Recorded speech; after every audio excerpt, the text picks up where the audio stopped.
A black man's shopping bag crashes to the pavement as a white couple physically blocks his path in the crowded parking lot. "Move your car now!"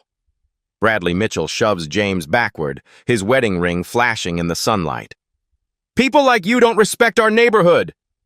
Heather circles them, camera raised, capturing every second. "Security! We need security over here!" she screams, deliberately drawing a crowd. James steadies himself, military training evident in his controlled movements. His eyes scan Bradley's company logo, assessment calculations running behind his calm expression. "Sir, I suggest you step back," James warns, voice measured despite the escalation. Bradley lunges forward again, shoving harder.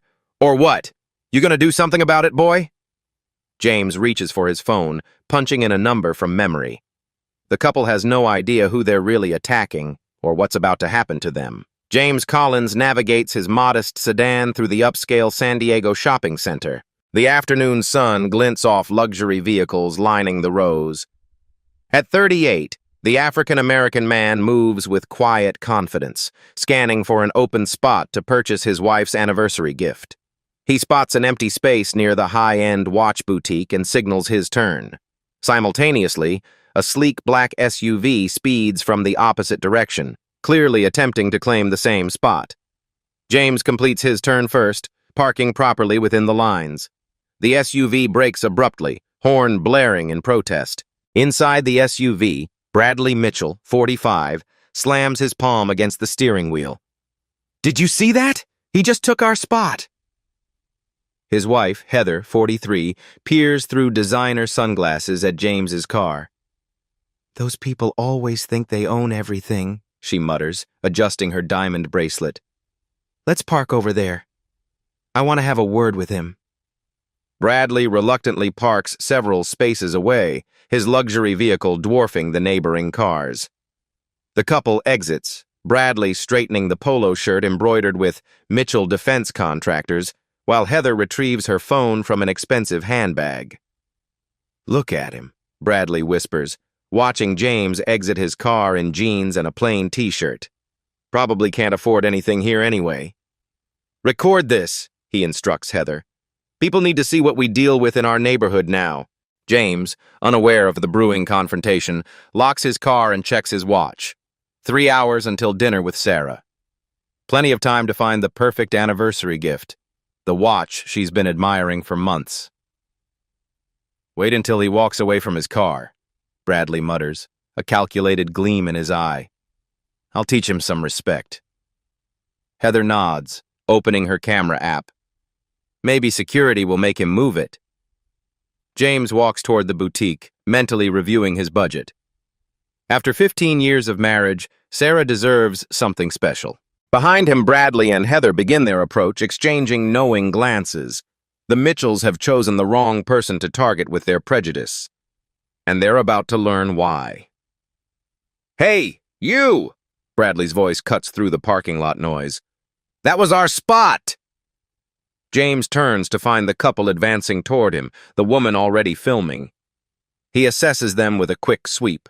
Expensive clothes, aggressive posture, camera deliberately raised. Nothing he hasn't encountered before. "I'm sorry, but I didn't see anyone waiting. I signaled and parked properly," James responds evenly, his voice controlled despite Bradley now standing uncomfortably close.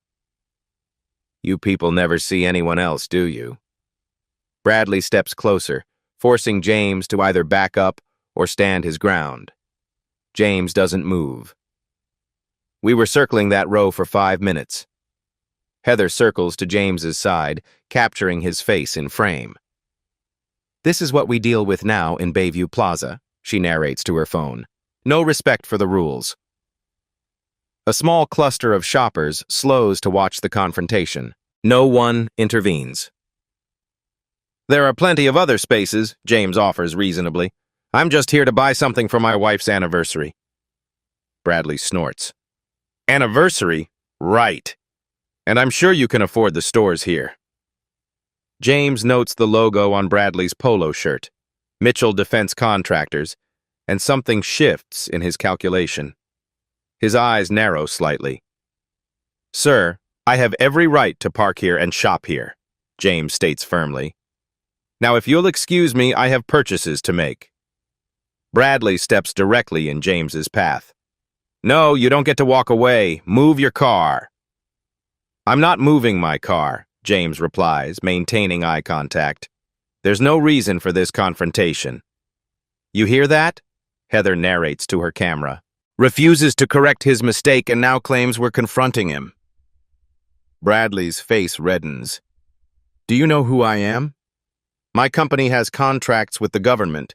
We provide security systems to the naval base. James's expression remains neutral, but something flickers behind his eyes. Recognition, calculation. Is that Mitchell Defense Contractors? James asks, nodding toward the embroidered logo. That's right, Bradley puffs his chest. Maybe you should think about that before you disrespect me. Interesting, James says quietly, attempting once more to step around the couple. James notices something about Bradley's business credentials that changes his entire approach to the situation. Bradley moves again to block James's path, now deliberately performing for the growing audience and Heather's camera. The parking lot has become an impromptu theater, with James unwillingly cast as the antagonist. I'm not done talking to you, Bradley announces loudly. You need to apologize and move your car now. James stands perfectly still, his posture betraying years of military discipline. Sir, I've already explained that I parked legally. There's nothing more to discuss. There he goes again, Heather narrates to her camera, circling them like a documentary filmmaker.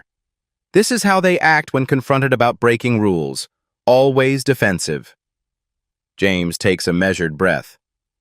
Mitchell Defense Contractors provide security systems to the naval base, correct?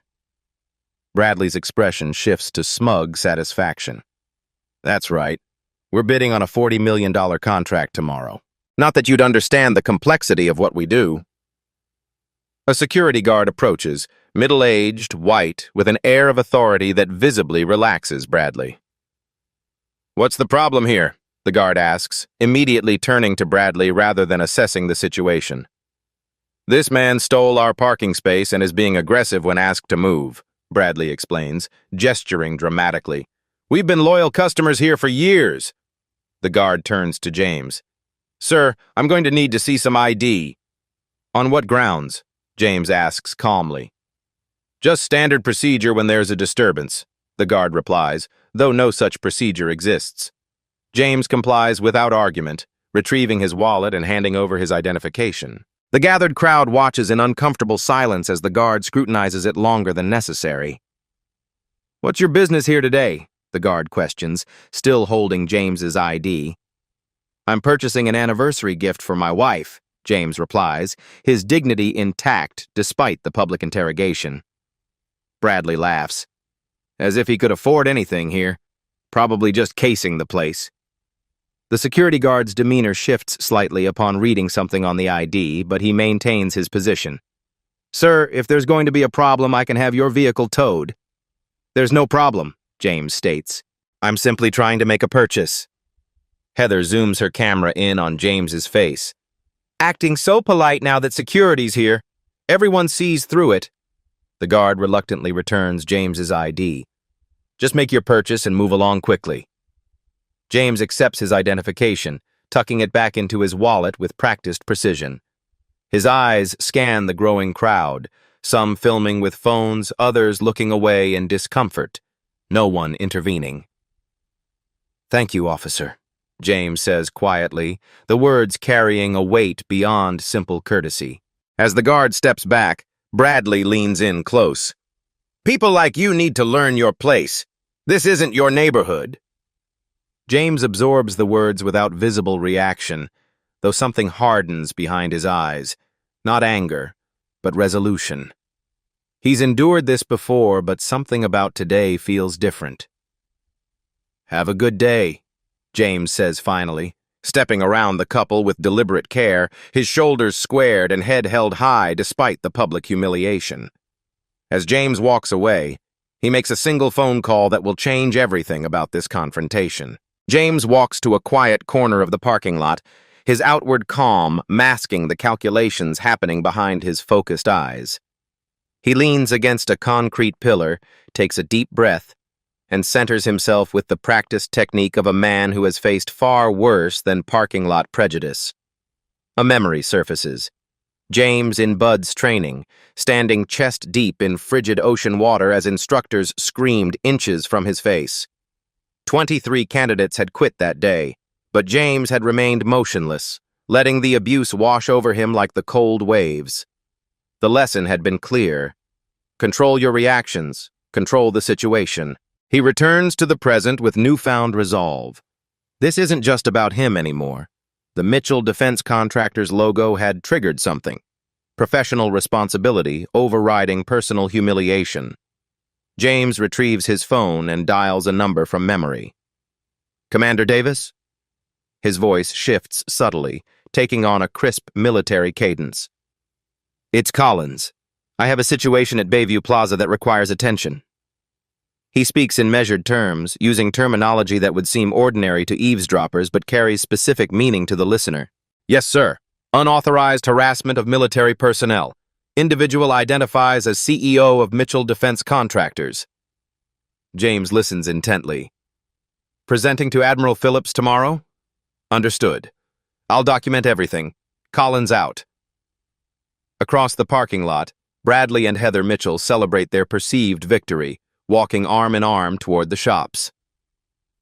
That went well, Bradley says, adjusting his sunglasses. People need to learn respect. I got most of it on video, Heather replies, already editing the footage on her phone. Should I post it? Absolutely. Just edit out the parts where we called him. You know. Bradley checks his watch. We need to finalize tomorrow's presentation anyway. Big day with the Admiral. Which one is that again? Heather asks, distracted by her editing. Admiral Phillips, the one overseeing the new security contracts. Bradley straightens his polo shirt. $40 million on the line. I've been preparing for months. Meanwhile, James enters the high-end watch boutique, the saleswoman greeting him with a practiced smile that falters when she recognizes him from the scene outside. I'm so sorry about what happened out there, she says quietly. I saw everything from the window. It's fine, James replies with genuine calm. Justice takes many forms. He moves through the display cases with practiced efficiency, examining several watches before selecting one with military precision. This one, please. The Omega Seamaster. While the saleswoman prepares the purchase, James makes another call. Admiral Phillips? Yes, sir. Commander Collins. About tomorrow's presentation with Mitchell Defense Contractors. His voice drops lower, professional and measured. I believe there's something you should know before making your decision. James completes his purchase, signing the receipt with a steady hand. The saleswoman's eyes widen slightly at the name on his platinum credit card. Commander James Collins, USN. Thank you for your service, she says with newfound respect. James accepts the elegantly wrapped package with a genuine smile. Just doing my job, ma'am, in all its forms. The Mitchells have no idea that their victim is directly connected to the very contract that could make or break their company. Bradley and Heather Mitchell stride into the watch boutique, riding the high of their perceived victory. The store's hushed atmosphere and gleaming display cases reflect their sense of entitlement. This is their world, their territory. Their expressions freeze when they spot James at the counter, signing a receipt for what appears to be a significant purchase. The cognitive dissonance is immediate. This man doesn't fit their narrative. Bradley recovers quickly, approaching the saleswoman with practiced confidence.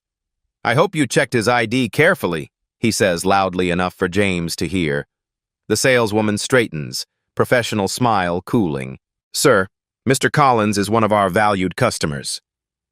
James continues his transaction without acknowledging the couple, his movements deliberate and unhurried. He examines the watch one final time before the saleswoman places it in a premium gift box. Heather raises her phone again, narrating, Now he's pretending to shop for things he can't afford. The staff here should be more careful.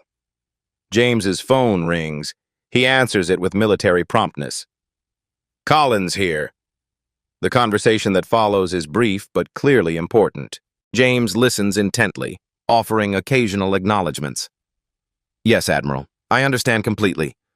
I'll see you at 0900 tomorrow for the contract review. Bradley's head snaps up at the word Admiral, his face draining of color. He mouths Admiral to Heather, whose camera slowly lowers. James concludes his call, thanks the saleswoman, and accepts his purchase. As he turns to leave, he walks past the couple without a glance, as if they're completely irrelevant to his world. Bradley follows him several steps, professional instinct overriding his previous disdain. Excuse me, did you say contract review? Are you connected to naval procurement? James pauses, turning slowly to face Bradley. His expression remains neutral, but his eyes have changed, the mask of civilian patience replaced by the direct gaze of a military officer.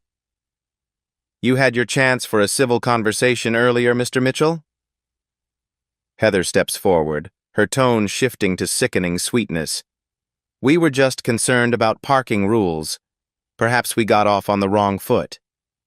James regards them both for a measured moment. Indeed we did. He continues walking, leaving the couple standing among the luxury watches they can no longer enjoy.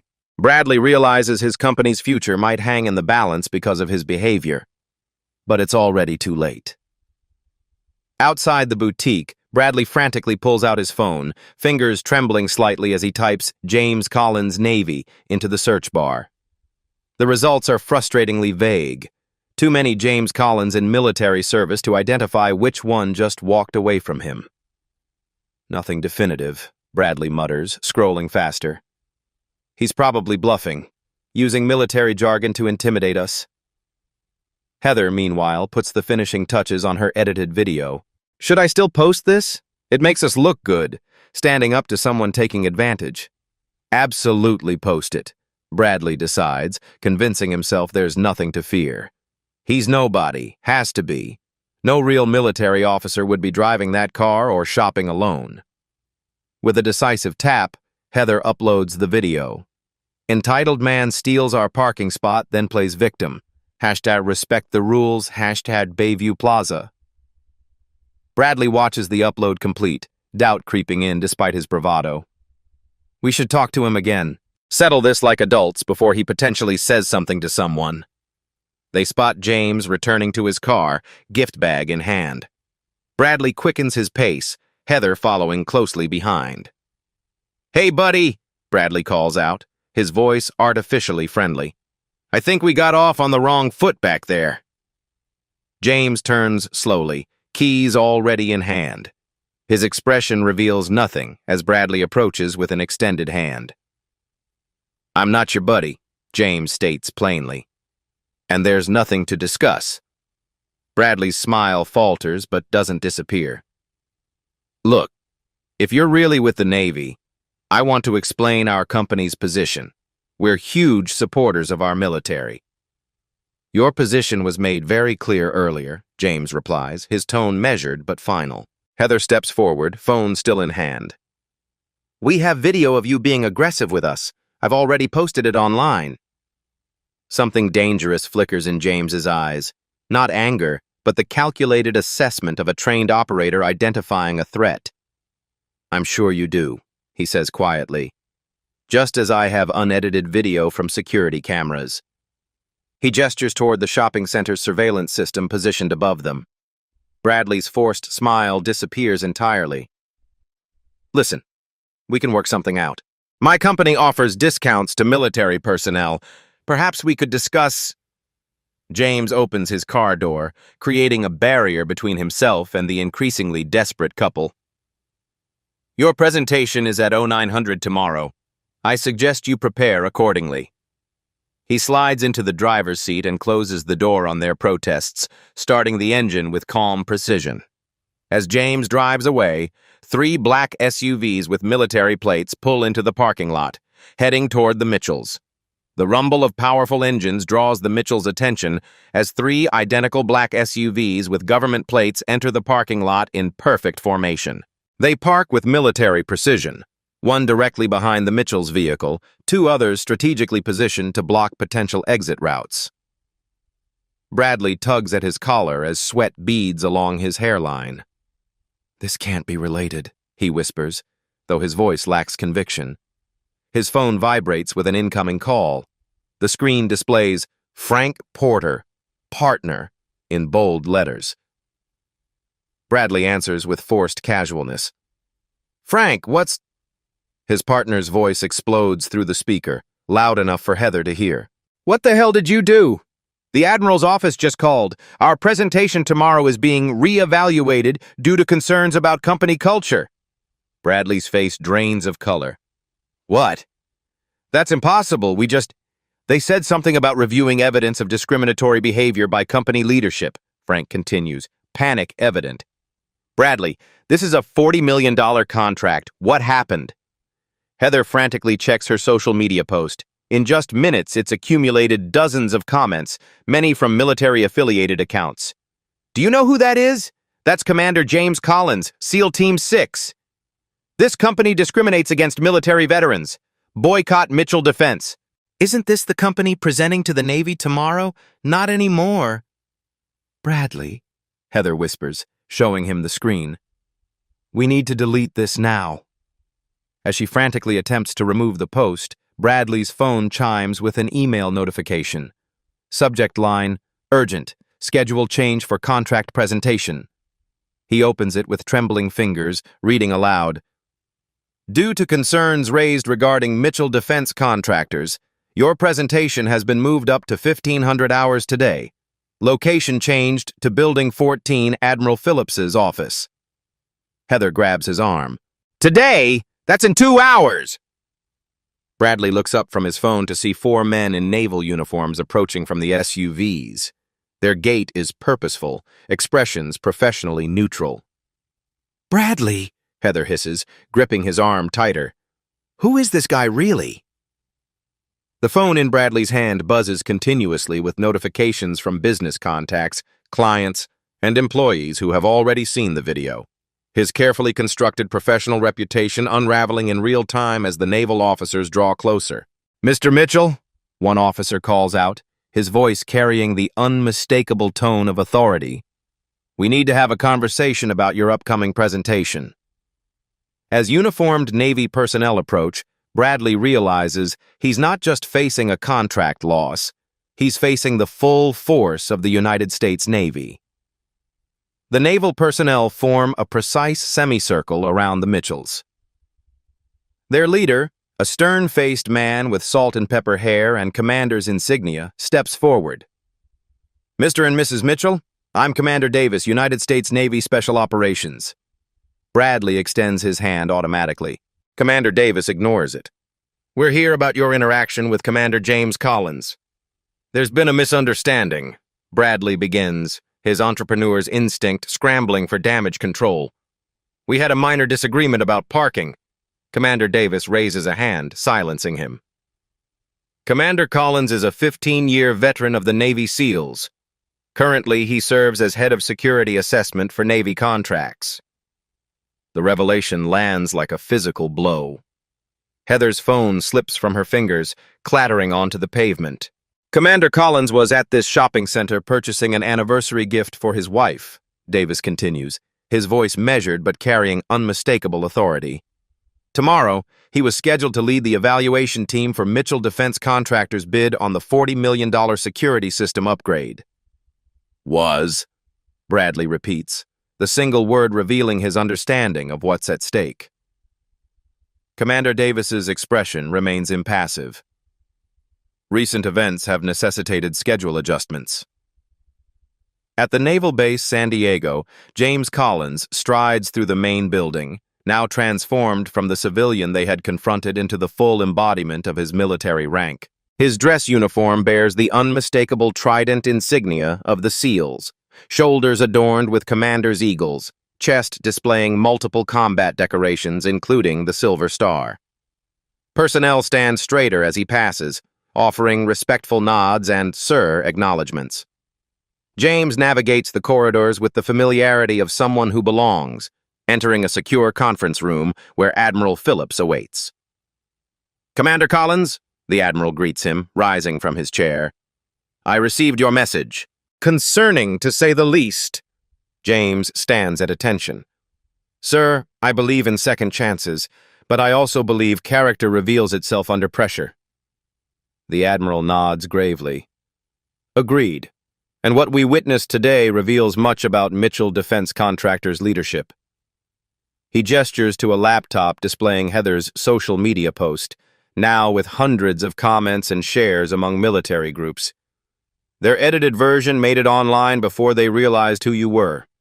Fortunately, we've obtained the shopping center's security footage with audio. I wasn't looking for special treatment, sir, James explains. But when I recognized the company logo and realized they were bidding on security systems, you did exactly right, Admiral Phillips affirms. Security contracts require more than technical specifications. They require character, integrity, and judgment, qualities clearly lacking in the Mitchells' behavior. Back in the parking lot, Commander Davis continues his briefing as Bradley and Heather process the magnitude of their mistake. Commander Collins has received numerous commendations for valor in combat operations across 3 continents. His assessment recommendations have saved the Navy millions and prevented security breaches. Davis pulls out his phone, displaying a photograph of James in full combat gear with his SEAL team. 2 Congressional Medals of Honor in his unit. Collins is respected throughout special operations. Bradley stares at the image, recognition dawning. The quiet man they had humiliated now revealed as someone of extraordinary capability and influence. The video you posted has been shared by numerous military support groups, Davis informs them. It's drawing significant attention to your company's conduct. Bradley's phone rings again, his company's public relations director undoubtedly calling about the growing crisis. Your presentation has been rescheduled for 1500 hours today, Commander Davis states, checking his watch. Commander Collins will be leading the evaluation team. This is a misunderstanding, Bradley protests desperately. We support our military. My father served in Vietnam. Davis' expression remains unmoved. The unedited security footage suggests otherwise, Mr. Mitchell. He hands them visitor passes to the base. I suggest you prepare your presentation with particular attention to your company's values regarding diversity and respect. The evaluation team will have questions. As the naval personnel return to their vehicles, Bradley turns to Heather, the full weight of consequences settling upon them. We're finished, he whispers. Everything we've built. Heather watches the retreating officers, her social media bravado replaced by genuine fear. Can they do this? Punish our whole company for one incident? They're not punishing us, Bradley realizes, the truth finally breaking through his entitlement. They're evaluating us, and we just failed the first test. The SUVs pull away in perfect formation, leaving the Mitchells standing in the parking lot, the shadow of their actions stretching far beyond a disputed space.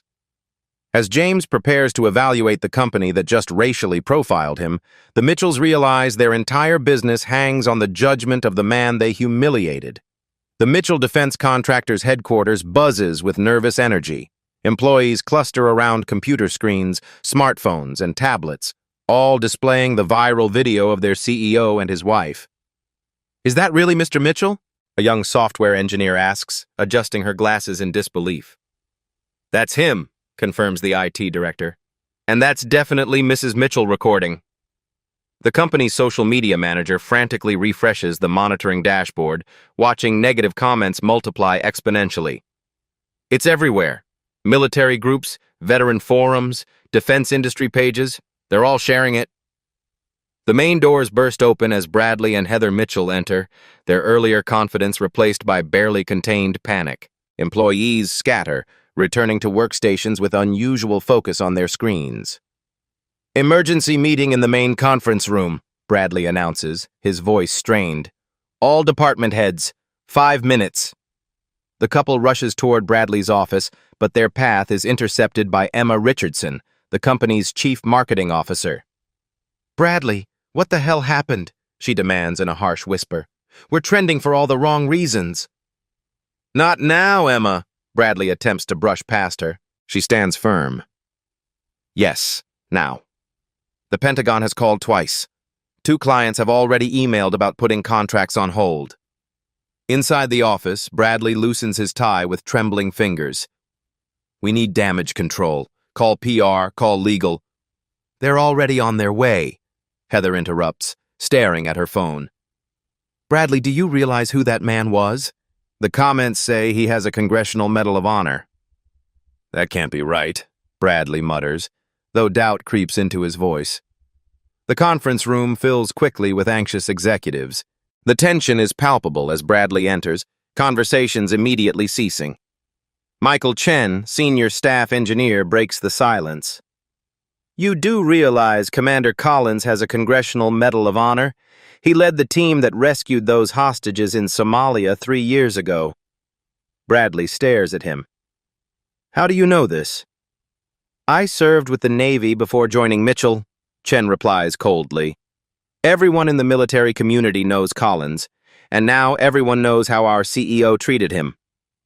Veronica Dawson, VP of Operations, pulls up an article on her tablet.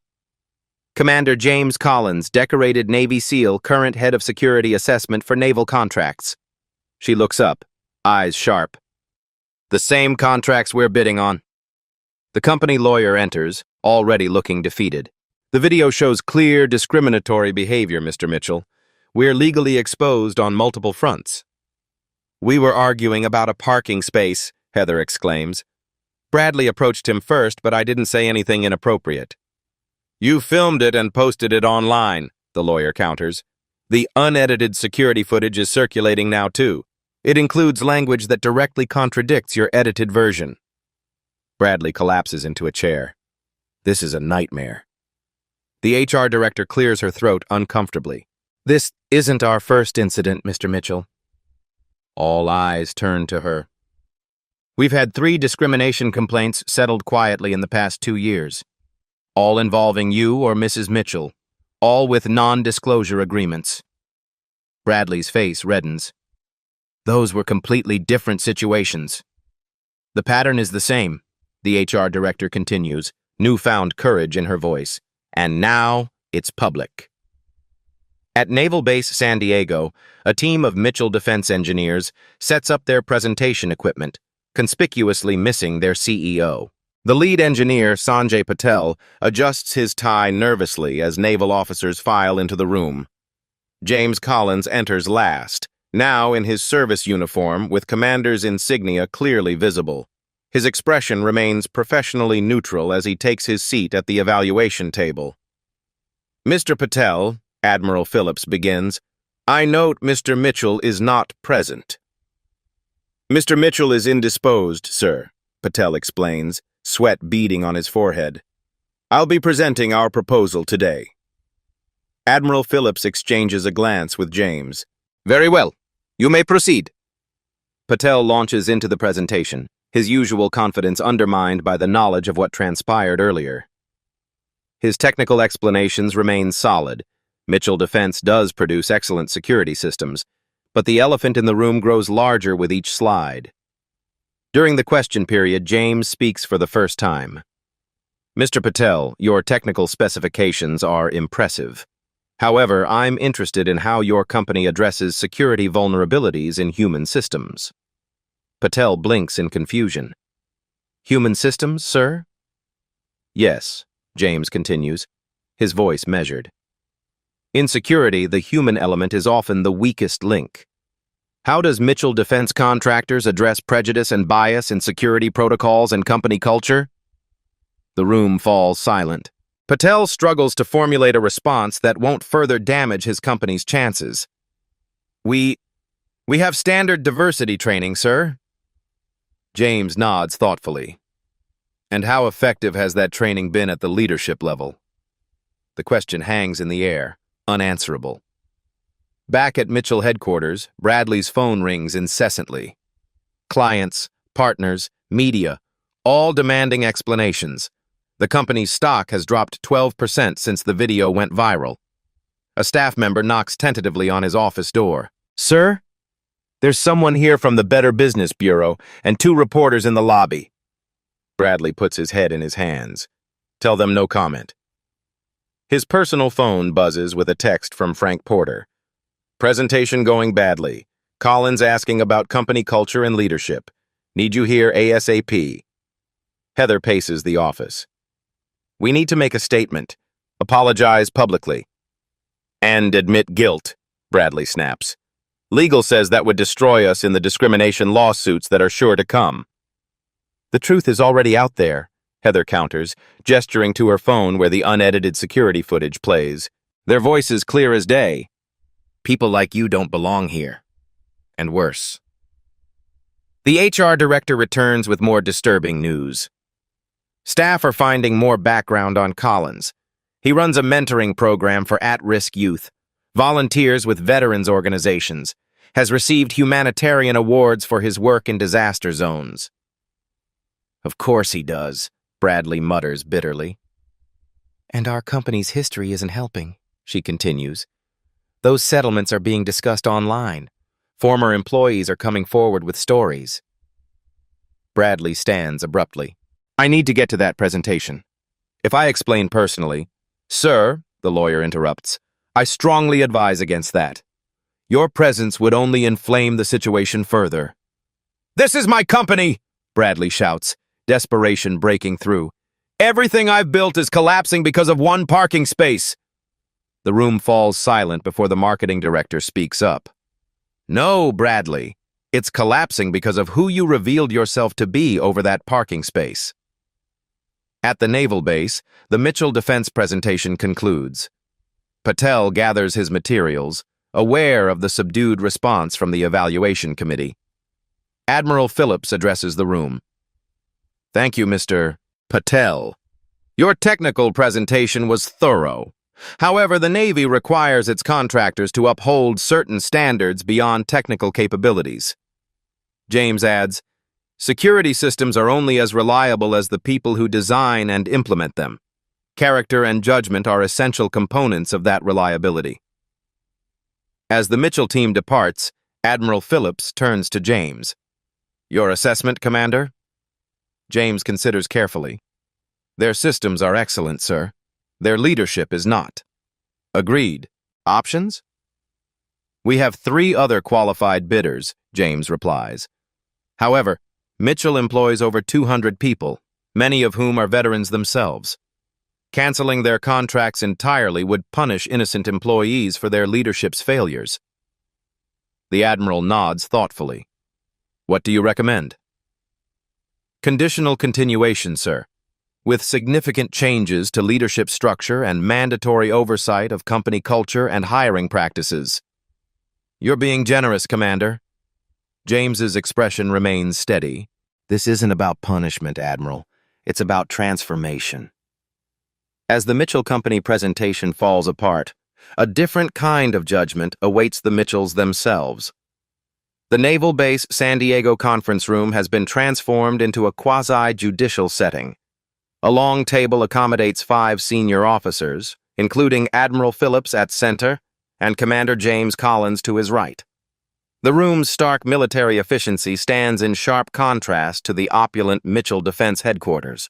Bradley and Heather Mitchell sit uncomfortably across from the panel, their usual confident postures diminished.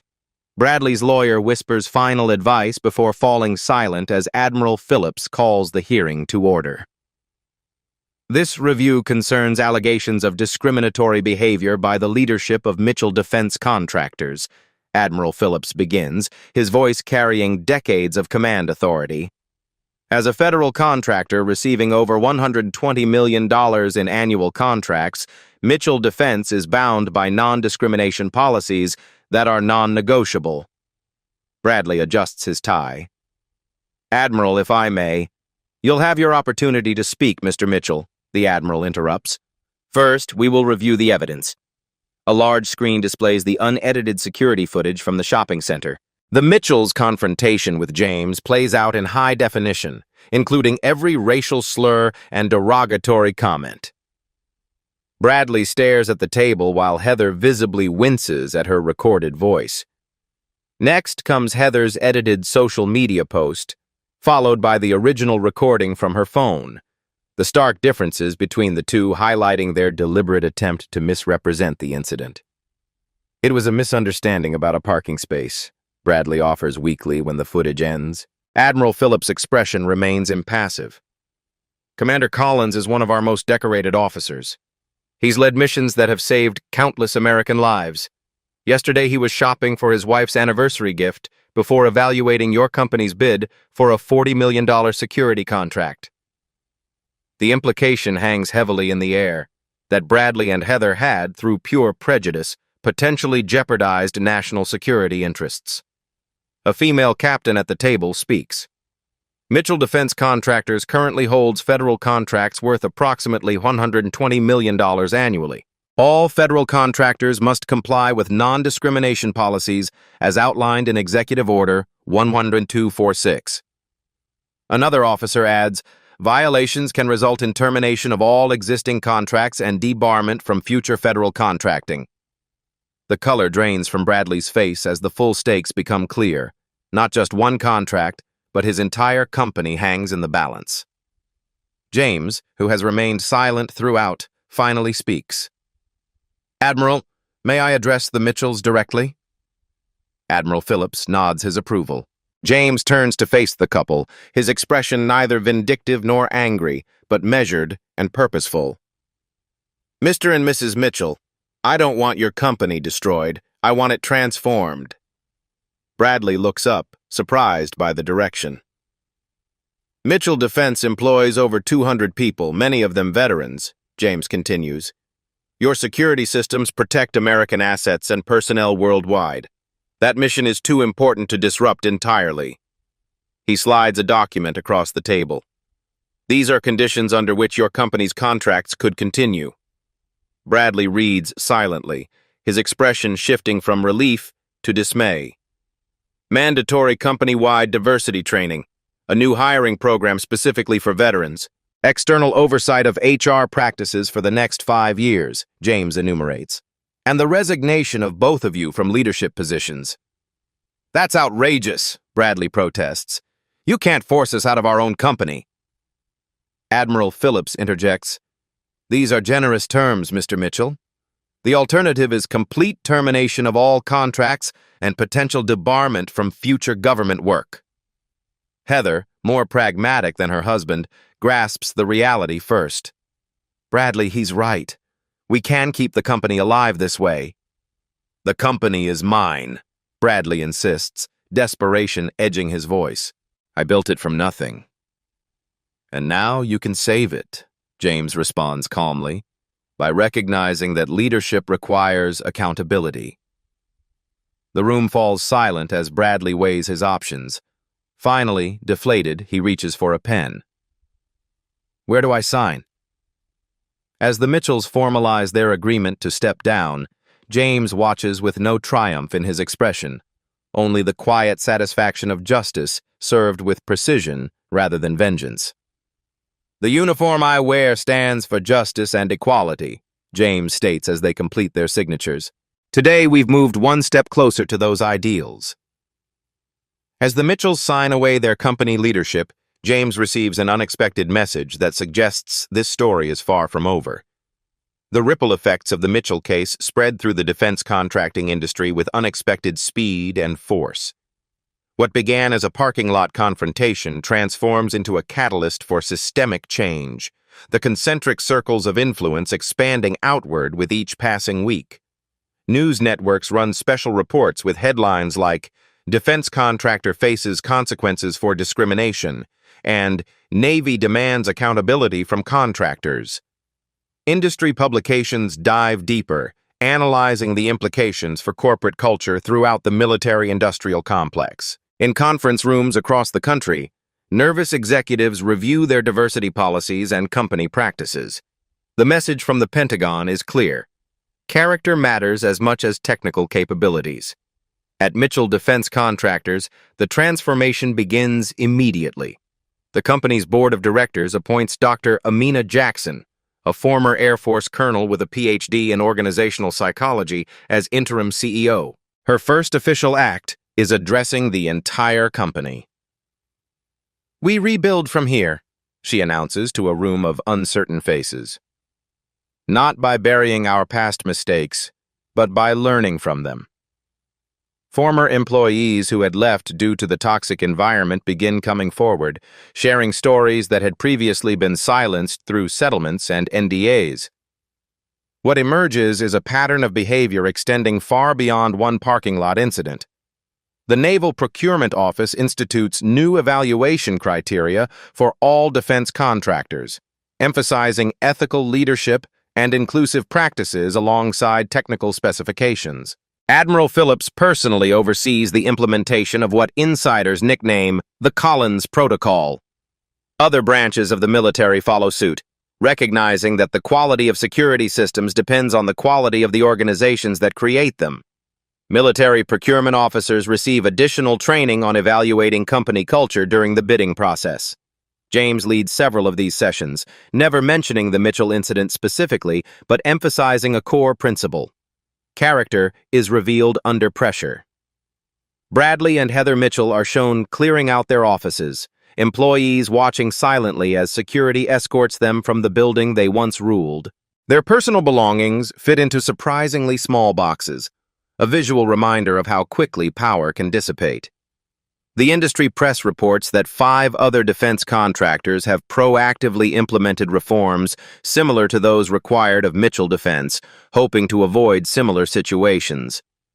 An industry-wide task force forms to address systemic bias in hiring, promotion, and company culture. James finds himself reluctantly becoming the face of this transformation. A military publication requests an interview, asking what motivated his measured response to such blatant discrimination. "This was never about one parking spot or one company," he explains, his words carefully chosen. "It was about upholding the standards we claim to defend. Security isn't just about technology, it's about integrity." At the naval base, a new generation of procurement officers studies the Mitchell case. They learn to look beyond specifications and price points to evaluate the character of the companies seeking to protect America's interests. Headlines continue to emerge. Mitchell Defense reports improved employee retention under new leadership, and defense industry sees surge in veteran hiring following Mitchell reforms. The parking space that started it all remains ordinary and unremarkable, just another spot in a shopping center lot. But its ripple effects continue to spread, changing systems that once seemed immutable. 6 months after the incident, James receives an unexpected request that will test his commitment to transformation rather than punishment. Evening light filters through the windows of James Collins' home as he fastens the Omega Seamaster around his wife Sarah's wrist. The watch gleams against her skin, a perfect fit, just like their 15 years of marriage. "It's beautiful," Sarah whispers, admiring how the light plays across the face. "Worth all the drama?" James smiles, the memory of that day now softened by time and perspective. "I'd say so." Sarah studies her husband's expression. "You could have destroyed them completely, you know. One word from you and their company would have lost everything." "Destruction is easy," James replies, adjusting the clasp. "Transformation is harder, but more lasting." They settle into comfortable silence, the kind built through years of understanding. James has told Sarah everything about the incident, the confrontation, the humiliation, and the resolution that followed. The doorbell interrupts their moment. James checks his watch, brow furrowing. "We're not expecting anyone, are we?" He opens the front door to find Bradley and Heather Mitchell standing awkwardly on his porch. 6 months have changed them. Their designer clothes replaced by more modest attire, their expressions humbled rather than entitled. A tense moment passes before James steps back. "Come in." The couples sit in the living room, the atmosphere thick with unspoken history. Bradley clears his throat. "We've been through the training programs," he begins, eyes fixed on his clasped hands. "All of them. I didn't think I needed them. I was wrong." Heather nods. "We came to apologize in person. No cameras, no audience, just human to human." James listens silently, assessing their sincerity with the same precision he once used to evaluate threats in combat zones. "I never saw myself as prejudiced," Bradley continues, finally meeting James's gaze. "I had black friends, colleagues. I hired minorities, but I had to face ugly truths about myself, biases I didn't recognize until they were played back for me." "The hardest battles we fight are with ourselves," James observes quietly. Heather explains their journey: therapy sessions, community service hours, difficult conversations with people they'd hurt. "We're different people now, or trying to be." "The company is thriving under Dr. Jackson's leadership," Bradley adds. "Better than it did under mine, if I'm honest. They're developing new security protocols that account for human bias in threat assessment." He hesitates before continuing. "I've applied to return. Non-leadership role, entry-level position, using my technical skills without the authority I abused." James considers this. "That's not my decision. But second chances must be earned, not given." The Mitchells nod, understanding the distinction. They don't ask for forgiveness or absolution, just acknowledgement of their effort to change. As they prepare to leave, Bradley turns back. "Commander Collins, thank you. Not for sparing our company, but for forcing us to see ourselves clearly. It's been painful, but necessary." James and Sarah watch from the doorway as the Mitchells drive away in a modest sedan, a far cry from their luxury SUV of 6 months ago. "Do you think they've really changed?" Sarah asks, leaning against her husband's shoulder. "Time will tell," James replies, "but they're facing their failures instead of hiding from them. That's where transformation begins." His phone rings, a call about the military diversity initiative he now leads alongside his regular duties. The program helps procurement officers recognize and address bias in contracting decisions, ensuring that character counts as much as capabilities.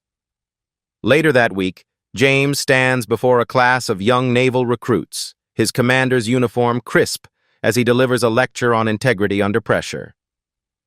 "True strength isn't measured by power over others," he tells the attentive faces before him, "but by mastery over yourself." The recruits take notes, unaware that this wisdom was forged not just in combat zones, but in a parking lot confrontation, where one man's restraint proved more powerful than another's rage. If you felt that surge of satisfaction watching karma unfold, hit that subscribe button now to join our community of justice seekers. Smash that like button if you believe in standing up against discrimination. Remember, every new subscriber helps us bring more stories of accountability to light.